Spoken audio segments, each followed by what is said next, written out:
If you don't know how to budget, here are the things that need to be included in your budget for you to be successful. If you want me to teach you how to budget for your situation more in depth, go join the waitlist for the Budget Mastery Bootcamp. It is in my bio.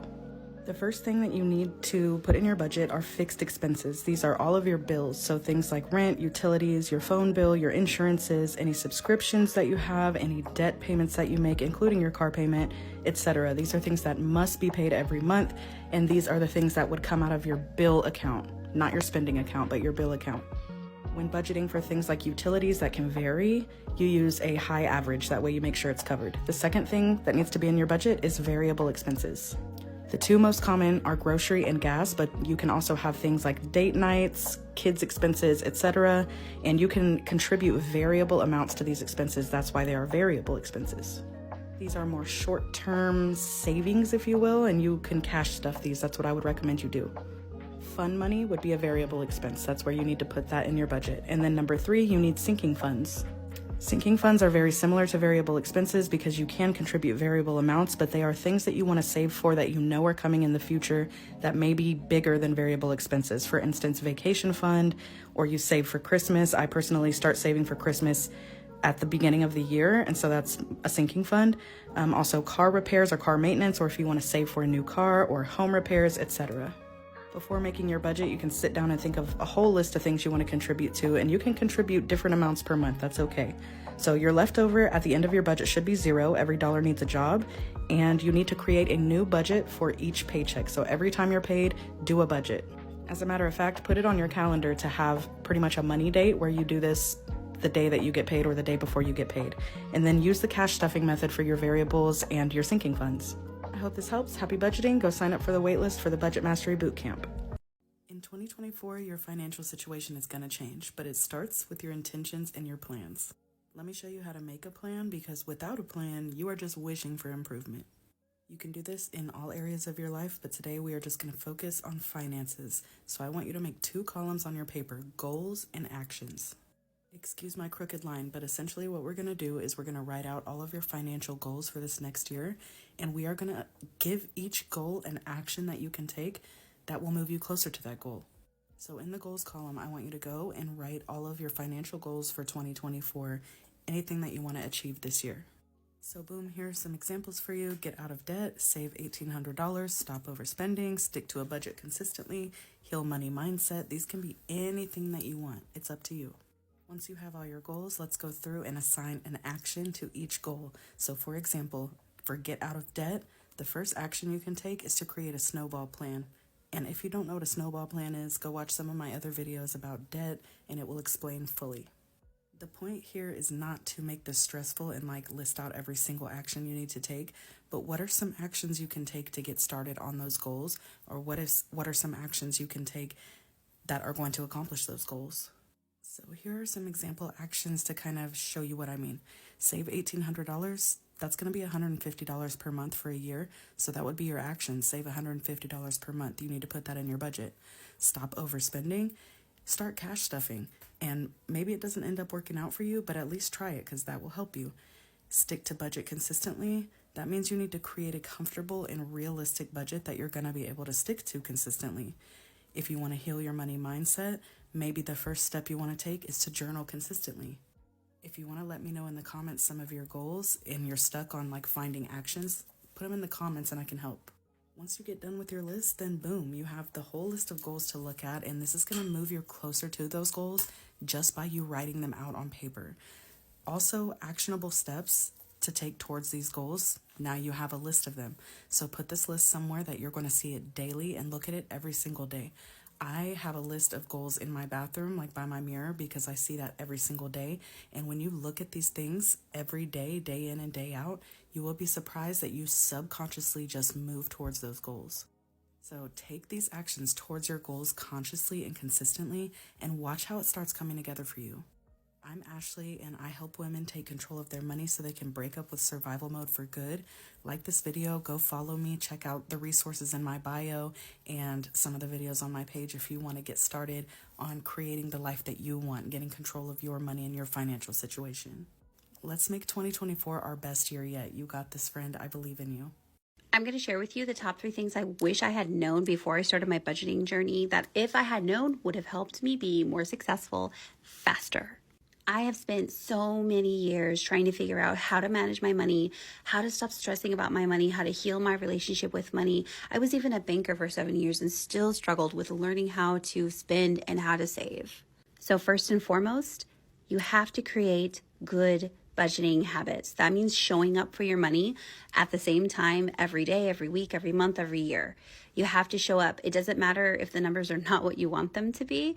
Just be there. Just show up and focus on what you're doing, because it's the attention to the difference that you want to make in your life that's going to bring that change about. So what that looks like is using budgeting templates or a budget planner like the one that we have here that is available in our TikTok shop, you guys. And I know it's on sale for Black Friday. We're back in stock finally. But anyways, use something like this, or just use a piece of paper to write everything down. Put it all on paper so that you can see every single digit. Do this consistently over time, and just by the nature of doing this habit, you're going to start changing things because you're not going to like what you see. Number 2, show yourself some grace. Be easier on yourself, because life is hard as it is, and we just don't need to have that inner dialogue making it that much worse. When you make a mistake, just own it. Just move on from it, but make a change. Don't keep making the same mistake again and again, which brings me to my very last one, which is just the most important. Educate yourself and make changes in what you're doing. We don't know what we don't know, right? And I can get into all kinds of reasons why I believe that we're not taught how to budget and how to manage our money, but the end is still the same. We just aren't taught how to do this. And so it's up to you. It's up to yourself to get out there and learn new things.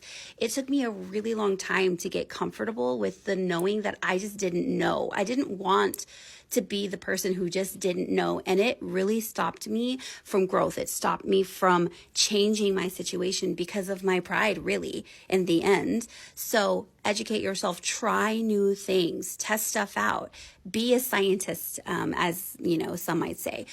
Just do something different. You never know. If you want a different result, you got to try something you've never done before. And I believe in you. You can do it. Here's how to do a priority-based budget if you have low income and high debt. First, write down your income, let's say $2,000 per month. Next, list your expenses from most important to least important and how much they are, like $1,000 rent, $200 car loan, $200 groceries, and so on. Our total is $1,900, so our savings is $100. Finally, mark the expenses you can reduce to increase your savings. This is a 50-30-20 budget breakdown with an income of $2,000 a month.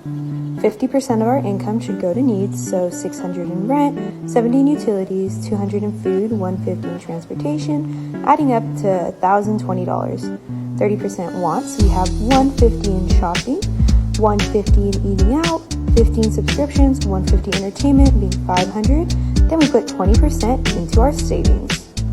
If your expenses are more than your income every month, you might want to try this, especially if you have credit cards. Write down all of your expenses, including your credit cards. I put the credit cards in a separate column.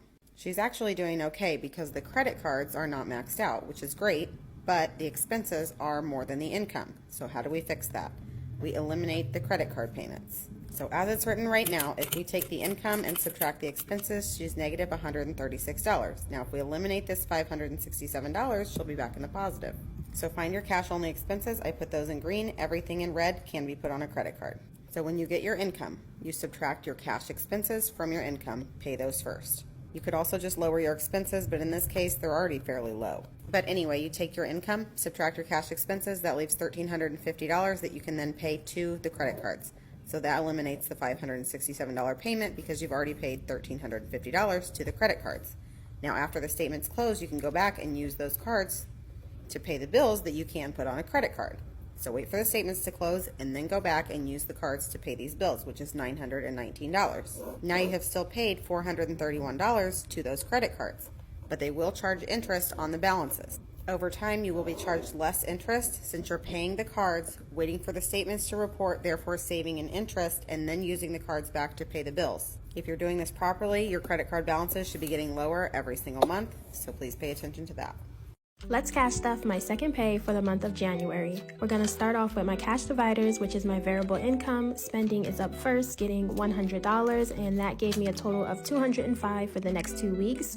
Groceries is getting $150, so adding that puts the envelope with now $240 for me to spend. Toiletries is getting $40. That was completely empty, so we have $40 for the next 2 weeks. Up next is clothing. That's getting $20. That brings the total to now $90. And lastly is eating out, getting $35. So now I have $50 for the next 2 weeks. So now I can go ahead, put my cash dividers in my wallet, and they are ready to spend. And then we can move on to my sinking funds, which I keep in my binder. Starting off with annual payments, that's going to be getting $40. So now it brings the envelope to $210. Car maintenance is getting $20. So now we have a total of $1,114. Car insurance getting $35. So now we have $230. Christmas is getting $20. So now that brings the envelope to $240. Following that is gifts. That's getting $10. Now I have $130. And then after that is household getting $15. So now we have $305 in that envelope. Medical is getting $5, bringing that envelope to now $520. After that is travel, getting $145. So now we have $345 in total in there. And lastly is emergency fund, getting $250, making the grand total $4,500. So until we get paid again, that's all.